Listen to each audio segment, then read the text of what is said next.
मेरे एक बहुत ही नज़दीकी मित्र ने अपनी आप बीती कथा सुनाई। बोले जहाँ से चले थे वहीं पर आकर फिर से खड़े हो गए। मतलब जब शादी की तो हम मियाँ बीवी दो ही थे। आज 71 साल की उम्र में भी हम मियाँ बीवी दो ही रह गए।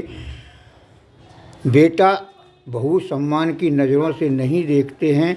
हालांकि मेरे माता पिता ने मुझे बहुत कुछ दिया, इतना सुख दिया कि बयान नहीं कर सकता। मैंने भी उनका कभी दिल नहीं दुखाया। जो सेवा बन सकी कि ज़्यादा नहीं कर पाई, क्योंकि मैंने नौकरी करने के लिए ग्वालियर आ गया। मगर मेरे माता पिता अपना घर गांव छोड़ने के लिए तैयार नहीं थे। मैं आखिरी सेवा से वंचित रह गया। फिर मैंने अपना वंश बढ़ाया, जो कि मनुष्य का परम कर्तव्य है। और मेरे 3 बेटे हुए। जो मेरे माता पिता ने मुझे सुख दिया वही संस्कार दिए कि चलते हुए संस्कारों के मैंने अपने बेटों को वही सुख दिया। हालांकि मेरे पत्नी कहती थी कि बच्चों को इतनी छूट मत दो, अच्छा नहीं हो। मगर मैं नहीं माना और कहा कि मज़े करने दो। बाप के सामने मज़े नहीं करेंगे तो कब करेंगे। काश मैंने ये नहीं किया होता और पैसे को महत्व दिया होता तो आज मैं धनवानों की श्रेणी में आता और ये दुर्दशा न होती। मगर मैंने तो अपने बेटों के खातिर सब कुछ किया, यहाँ तक कि उन्हें आबाद करने के लिए मैं बर्बाद हो गया। ऐसा नहीं है कि मैं शुरू से बर्बाद था। मेरे पास बहुत पैसा था। मैंने बहुत बड़े बड़े धंधे किए। लोग मुझे सफल बिजनेसमैन कहते थे और मेरे से सलाह व बिजनेस आइडिया लेते थे। जब तक बच्चे नाबालिग रहे मैं आर्थिक स्थिति से बहुत मजबूत रहा। जैसे ही बड़े हुए रंग दिखाना और मैं बेवकूफ़ समझ नहीं पाया और बर्बाद हो गया। क्या करूं? आत्मा ही परमात्मा ने मेरी ऐसी दी है कि मन मानता ही नहीं है। आज भी हर तरह से बर्बाद हूं, फिर भी थोड़ी गुंजाइश होती है तो आज भी दे देता हूं, क्योंकि मैंने अपने जीवन में देना ही सीखा है। सियानपत की, झाड़ फूँक की, सिद्धगिरी की, मैंने वो सब किया जिसमें लोगों का भला हो, और हुआ भी।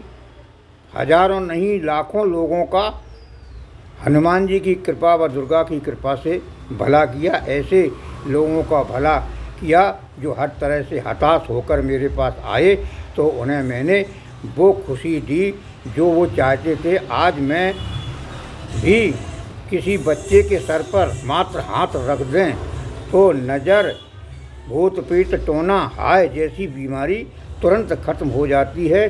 भगवान की कृपा से समाज में, शहर में, पैसे वालों में, नेता नगरी में आज भी लोग मुझे पसंद करते हैं, मेरी इज्जत करते हैं। मगर घर के बहू बेटा मेरी कतई इज्जत नहीं करते हैं, बल्कि वह हमसे ज़्यादा अपने आप को समझदार, अक्लमंद समझते हैं और मुझे समझाने की कोशिश करते हैं, जबकि वो हमारे सामने ना के बराबर अनुभव व अकल रखते हैं। मगर समय है बहुत बड़ा बलवान होता है।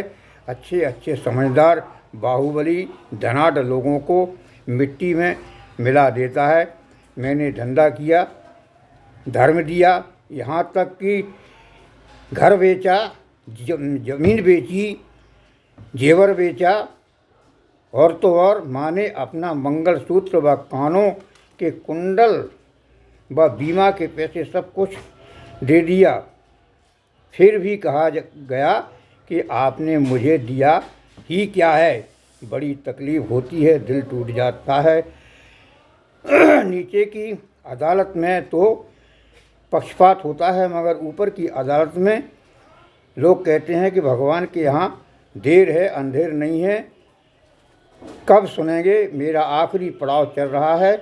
हे प्रभु, आप तो अब तो सुन लो। अब अति हो चुकी है, सहन नहीं हो रहा है